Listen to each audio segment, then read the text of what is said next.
محترم سامعین، السلام علیکم ورحمۃ اللہ وبرکاتہ۔ ہمارے ملک ہندوستان میں خانہ جنگی کا ماحول تیار کرنے کی کوشش کی جا رہی ہے،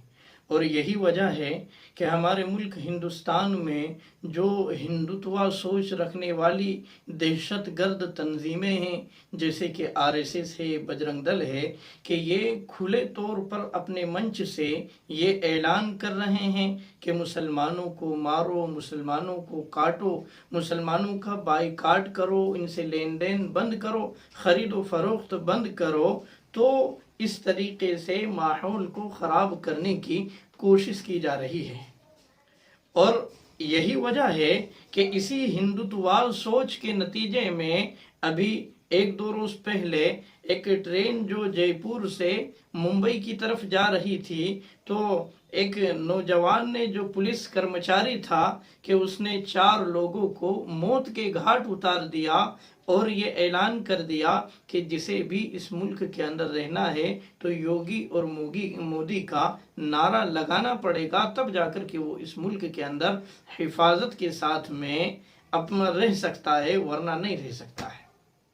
تو اس طرح خانہ جنگی کا ماحول تیار کیا جا رہا ہے۔ اور پھر ہریانہ کے اندر ہم نے دیکھا کہ سوشل میڈیا پر باقاعدہ جو ہے ظلم و زیادتی کرنے کی اور تشدد کرنے کی اور بھڑکاؤ بھاشن دینے کی اور ہنسا کو بھڑکانے کی جو ہے کوشش کی جا رہی ہے۔ تو ہندو تنظیموں نے باقاعدہ طریقے سے ریلیاں نکالی اور بھڑکاؤ بھاشن دیے اور ہنسا کو بھڑکانے کی کوشش کی گئی، مسلمانوں کو برا بھلا کہا گیا، مسلمانوں کو گالیاں دی گئی، کہ جس کے نتیجے میں ہنسا بھڑکی، اور ہنسا کے بھڑکنے کے بعد میں پھر مسلمانوں پر ظلم و زیادتیاں کی گئی، ان کے گھروں میں گھس کر کے انہیں مارا گیا، مسجد کو توڑ دیا گیا، اور پھر مسجد کے امام کو بھی شہید کر دیا گیا، موت کے گھاٹ اتار دیا گیا۔ تو ہندوستان کے جو حالات ہیں، یہ حالات اس بات کی طرف اشارہ کر رہے ہیں کہ اب اس ملک میں مسلمانوں کی جان، مال، عزت و آبرو محفوظ نہیں ہے۔ اگر مسلمان کو اس ملک میں رہنا ہے تو اپنے جان، مال، عزت و آبرو کی خود حفاظت کرنا پڑے گا۔ اس لیے ہمارے پاس میں حفاظت اور بچاؤ کا ایسا انتظام ہونا چاہیے کہ اگر چھکوں کی فوج آئے، جھنڈ آئے، تو ہم اپنا دفاع کر سکتے ہو، ہم اپنا بچاؤ کر سکتے ہو، اپنی جان کی حفاظت کر سکتے ہو۔ اور شریعت بھی ہمیں اس کی اجازت دیتی ہے کہ آدمی اپنے دفاع میں، اپنے حفاظت اور بچاؤ میں اگر کسی شخص پر وار کرتا ہے تاکہ اس کی جان محفوظ ہو جائے، جس سے اس کو اندیشہ اور ڈر لگ رہا، تو اس میں کوئی دقت والی بات بھی نہیں ہے۔ اس لیے میں خاص طور سے اقلیتوں سے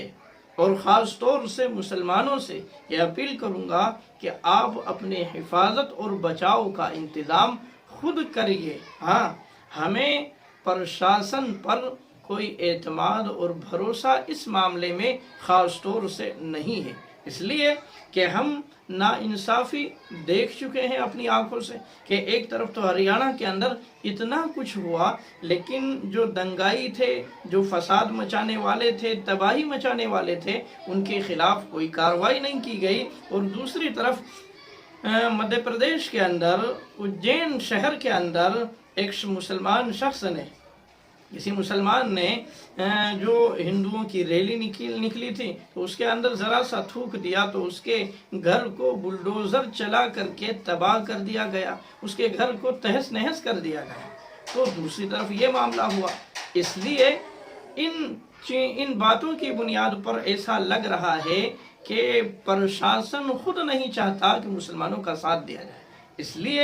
اس لیے مسلمانوں کو چاہیے کہ اپنی حفاظت اور اپنے بچاؤ کا انتظام ہم خود کریں، تاکہ ہم اپنے اوپر ہونے والے حملے کا دفاع کر سکے، اپنا بچاؤ کر سکے۔ اور شریعت بھی ہمیں اس کا حق دیتی ہے، ادھیکار دیتی ہے۔ اللہ سے دعا ہے کہ اللہ تعالیٰ اس ملک کی شریروں کے شر سے اور فتین کے فتنوں سے حفاظت فرمائے۔ وما توفیقی الا باللہ۔